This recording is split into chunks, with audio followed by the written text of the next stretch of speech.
सुनाए हमारी सजनिया तू घर के लक्ष्मीनिया नु हो। सुनाए हमारी सजनिया तू घर के लक्ष्मीनिया नु हो।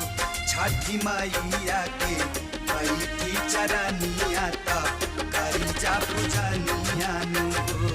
छठी मैया के बैठी चरनिया तब करी